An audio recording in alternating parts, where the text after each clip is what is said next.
नमस्कार, मैं हूं नारायण शर्मा और आप देख रहे हैं AINS न्यूज 24 चैनल। अब खबरें विस्तार से। राजधानी रायपुर के ट्रांसपोर्ट नगर में स्थित शराब दुकान के कर्मचारियों ने मारपीट की घटना के साथ लूट की भी शिकायत दर्ज करा दी। पुलिस ने शिकायत पर घटनास्थल जाकर जांच की तो लूट होना भी पाया, लेकिन जिनके खिलाफ शिकायत थी उनके द्वारा लूट से इनकार कर केवल मारपीट करना स्वीकार किया गया। पुलिस ने फिर नए सिरे से जांच शुरू की तो ये सामने आया कि शराब दुकान के प्लेसमेंट एजेंसी के थ्रू कार्य करने वाले कर्मचारियों ने ही साजिश रची और लाखों रुपए गबन कर आपस में बांटने की फिराक में थे। समय रहते पुलिस ने गार्ड समेत साजिश में शामिल चारों आरोपियों को गिरफ्तार कर लिया।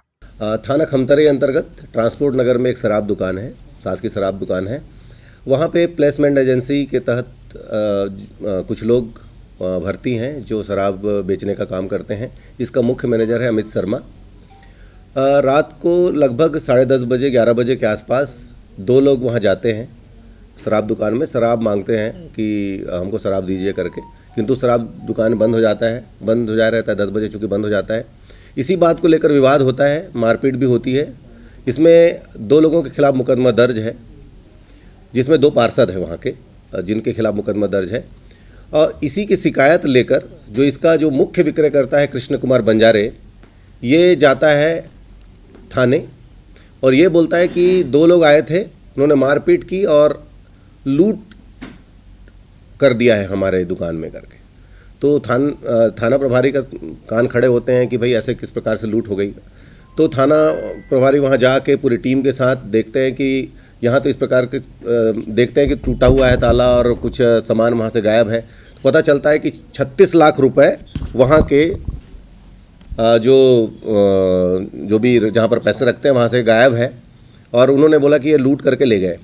जब कड़ाई से पूछताछ किए तो सब ने अपना गुनाह कबूल किया, जिसमें जो मुख्य विक्रय करता है कृष्ण कुमार बंजारे, एक है साहेब लाल बंजारे, मनमोहन आडिल और रोशन कन्नौजे, जिसमें मनमोहन आडिल है वो वहाँ का गार्ड है। ये सभी ने मिलकर वो जो मारपीट का फ़ायदा उठाकर ये लूट करके कोई ले गया करके खुद पैसे को निकाले। कृष्ण कुमार बंजारे ने चाबी को जानबूझकर वहाँ रख दिया और आडिल को उसने बताया कि इसमें ऐसा बताओ कि लूट करके कोई ले गया है, ऐसा कुछ प्लानिंग किया इन्होंने और पूरे रकम को ले गए, एक जगह रख दिया, बस बांटने के फिराक में थे। तब तक पुलिस ने चारों को पकड़ लिया। चारों ने अपना गुनाह स्वीकार किया है कि हम चोरी करके ले गए थे और जहाँ वहाँ के पूरे रकम को 33,57,650 रुपए को हमने बरामद कर लिया है और चारों को गिरफ्तार करके आज न्यायिक रिमांड पे भेजा जा रहा है। छत्तीसगढ़ में बढ़ते तापमान और झुलसा देने वाली गर्मी ने प्रदेश के मुख्यमंत्री विष्णुदेव साय की भी चिंता बढ़ा दी है।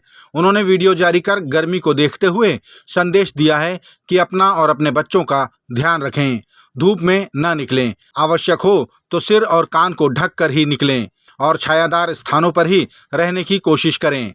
मुख्यमंत्री विष्णुदेव साय ने भीषण गर्मी को देखते हुए सभी शासकीय अस्पतालों में लू और गर्मी से ग्रसित मरीजों के तत्काल इलाज के निर्देश भी दिए हैं। गर्मी और लू से बचाव के लिए आवश्यक सावधानी बरतें। आप सभी से मेरा आग्रह है कि सुरक्षित रहें, सतर्क रहें, अपना और अपने बच्चों का ख्याल रखें। आवश्यक कार्य होने पर ही घरों से सावधानी से निकलें। धूप में सिर और कान को कपड़े से अच्छी तरह से बांधें। पानी अधिक मात्रा में पिएं। अधिक पसीना आने की स्थिति में ORS घोल पिएं। छायादार जगहों पर रहें। लू लगने या तबीयत खराब होने की स्थिति में तत्काल अस्पताल जाएं, क्योंकि सावधानी में ही समाधान है। धन्यवाद। जय जोहार, जय छत्तीसगढ़। छत्तीसगढ़ के पूर्व सांसद व वर्तमान में महाराष्ट्र के राज्यपाल रमेश बैस ने अपने व्यक्तिगत विचार साझा करते हुए कहा कि एनसीसी को देश के प्रत्येक स्कूलों में अनिवार्य कर देना चाहिए। एनसीसी से बच्चों में देश प्रेम और अनुशासन की भावना आती है। उन्होंने एनसीसी को संयुक्त परिवार में अनुशासन से जोड़ते हुए एनसीसी की महत्वता को बताया। उन्होंने कहा कि अनुशासन से ही बच्चों का सर्वांगीण विकास संभव है। बच्चों में जो एक अनुशासन आता है, देश प्रेम की भावना आता है, देश को अपने आप को समर्पित करने की भावना हमारी लिए सबसे बड़ी बात है। जब हम बचपन से अपने घरों में अपने बच्चों को हम संस्कारित करते हैं तो सिर्फ घर तक सीमित नहीं होता, और जिस घरों में संस्कार नहीं होते उसको घर ज्यादा दिन तक टिकाऊ नहीं होता। और इसलिए हम अपने बच्चे को संस्कार देते हैं, भारतीय सभ्यता में जीने की सलाह देते हैं। हमारा देश दुनिया में इसीलिए जाना जाता है कि हमारा देश एक संयुक्त परिवार के रूप में रहता है, लेकिन आज हमारे देश में भी वो संयुक्त परिवार टूट रहा है, और जिसके कारण कई घटनाएं घट रही है। अगर संयुक्त परिवार में हम रहते तो घर का कोई भी आदमी कितने दिनों के लिए भी बाहर चले जाए, उसको चिंता अपने बच्चों की नहीं होती थी। उनको मालूम है कि मेरे परिवार में और सदस्य हैं जो मेरे बच्चे को अपने बच्चे जैसा समझकर उनका देखभाल करेंगे। लेकिन आज परिवार जब बिखर रहा है तो पति पत्नी दोनों नौकरी में है, बच्चे को स्कूल में जाने के लिए तैयार करना, स्कूल छोड़कर आना, अपने काम में जाना, तो उनका दिमाग रहता है कि मेरा बच्चा वापस आएगा तो नहीं आएगा।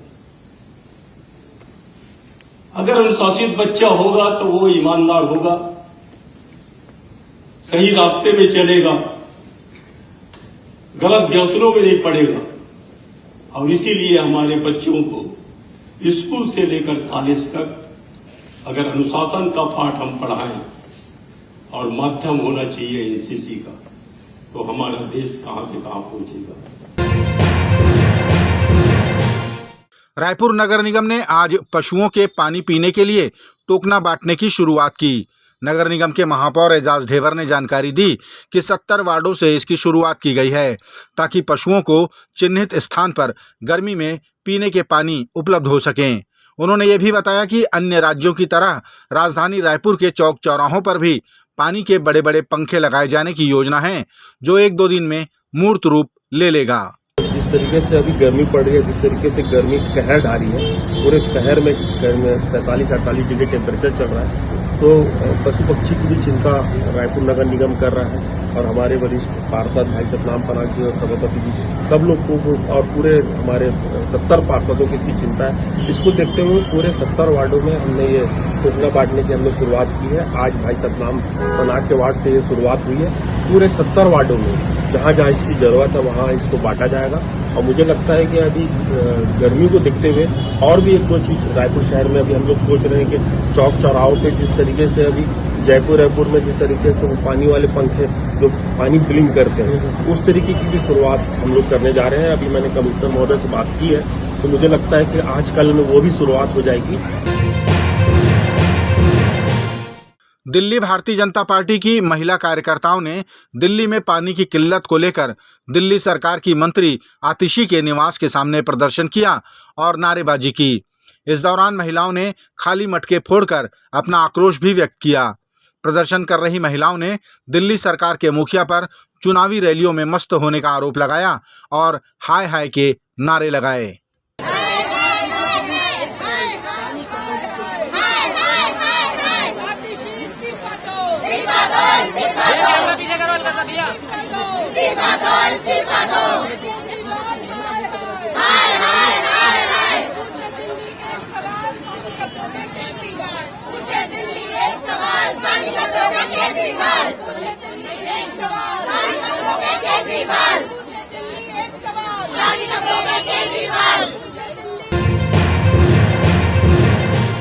समाजवादी पार्टी के नेता व इंडिया गठबंधन के उत्तर प्रदेश के नेता अखिलेश यादव ने कहा कि भाजपा की 10 सालों की सरकार में 1 लाख किसानों ने आत्महत्याएं की, बड़े पैमाने पर युवा बेरोजगार हुए। अखिलेश ने कहा कि भाजपा ने नौकरी न देने का रिकॉर्ड बनाया, लेकिन इंडिया गठबंधन भरोसा दिलाता है कि नौकरी देने का रिकॉर्ड बनाया जाएगा। उन्होंने भारतीय जनता पार्टी पर आरक्षण के साथ खिलवाड़ करने का भी आरोप लगाया। जो 10 साल लोगों ने देखे हैं उसमें 1 लाख किसानों ने आत्महत्या की है, बड़े पैमाने पे नौजवान बेरोजगार हुआ है, नौकरी छीनी है। बीजेपी ने नौकरी न देने का रिकॉर्ड बनाया है। इंडिया गठबंधन भरोसा दिलाता है कि नौकरी देने का रिकॉर्ड बनाएगा। इन्होंने जो महंगाई बढ़ाई है उसका इनके पास कोई जवाब नहीं है। G20 के नाम पर जो बड़े सपने दिखाए, इन्वेस्टमेंट के नाम पर सपने दिखाए, लेकिन जमीन पर इन्वेस्टमेंट जीरो आया। सर, एक आपका बयान जो था, आपने संविधान को जो कहते हैं, लेकिन उधर प्रधानमंत्री कह रहे हैं कि आरक्षण आप लोग बदल रहे हैं, और आपने अभी 400 पार पे कहा कि सिर्फ 140 के अंदर ही सिमट के रह जाएंगे। देखिए, देश के प्रधानमंत्री जी और बीजेपी के लोगों ने सबसे ज्यादा आरक्षण के साथ खिलवाड़ की। सरकारी नौकरियां इसीलिए नहीं दे रहे हैं जिससे उन्हें आरक्षण न देना पड़े, क्योंकि सरकारी नौकरियां आएंगी तो आरक्षण मिलेगा। आरक्षण के साथ सबसे बड़ा खिलवाड़ अगर किसी ने किया है, खासकर पिछड़े दलित और आदिवासी भाइयों बहनों के साथ, तो वो भारतीय जनता पार्टी ने। अमृतकाल छत्तीसगढ़ विजन 2047 डॉक्यूमेंट तैयार करने राज्य नीति आयोग द्वारा विषयवार वर्किंग ग्रुप गठित किए गए हैं। इसकी प्रथम बैठक आज नवा रायपुर में संपन्न हुई। बैठक की अध्यक्षता नीति आयोग के उपाध्यक्ष अजय सिंह ने की। उन्होंने विजन डॉक्यूमेंट तैयार करने के लिए अधिकारियों को समय सीमा में कार्रवाई सुनिश्चित करने को कहा। इस दौरान आदिम जाति, अनुसूचित जाति, पिछड़ा वर्ग एवं अल्पसंख्यक आयोग के प्रमुख सचिव सोनमणि वोरा ने भी हितग्राहियों को 100% वनाधिकार मान्यता पत्र प्रदान करने के संबंध में जानकारी साझा की।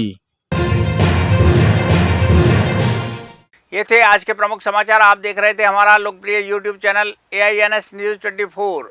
अब हमें इजाज़त दीजिए। कल तक रोजाना की ताज़ा खबरों के लिए आप देखते रहिए हमारा लोकप्रिय यूट्यूब चैनल।